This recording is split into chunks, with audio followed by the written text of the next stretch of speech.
There's a whole myriad of laws actually contained in our Crimes Act. It's actually quite broad-ranging when you look through the Crimes Act and now the Domestic Abuse Act. So I'll deal with domestic abuse first.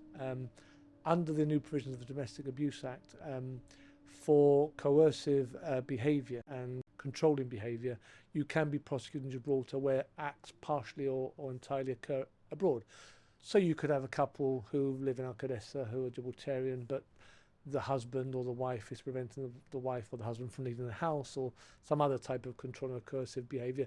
That could now be tried in Gibraltar under Section 3 and 4 of the Domestic Abuse Act. There's also within the Crimes Act a whole myriad of other provisions to do with bribery, torture, human trafficking, computer misuse offences, dishonesty offences like theft, handling stolen goods.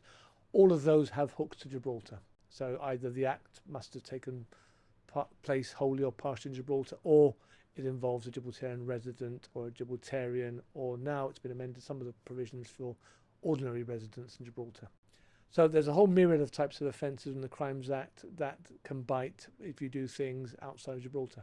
So that is really the message, that, you know, you aren't free to do what you want anywhere else in the world, that you can be held accountable.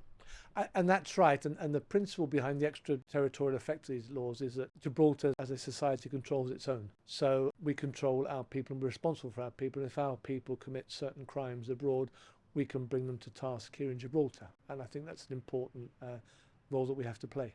I recently covered a case in the Supreme Court of the sexual assault of a young girl. However, the defendant in the case was also previously charged with raping this girl outside of Gibraltar, but he could not be tried for that offence here. Unfortunately, because of a drafting error in the Crimes Act way back in early 2010, 2011, whatever it may have been, the section which applied in that case was lacking what we could call a jurisdictional hook. There was a constitutional argument that was run in the Supreme Court. As a result, the laws were changed to bring that Gibraltar hook, which was missing, into that section.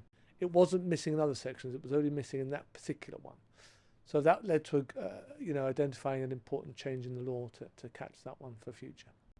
Yeah, so I guess although he wasn't able to be tried here, something did come of that. Indeed, and of course that person could have been tried in the country where he committed the offence. That was always a possibility of having, but obviously a matter that the RGP and us as prosecutors wouldn't be able to control or manage or handle.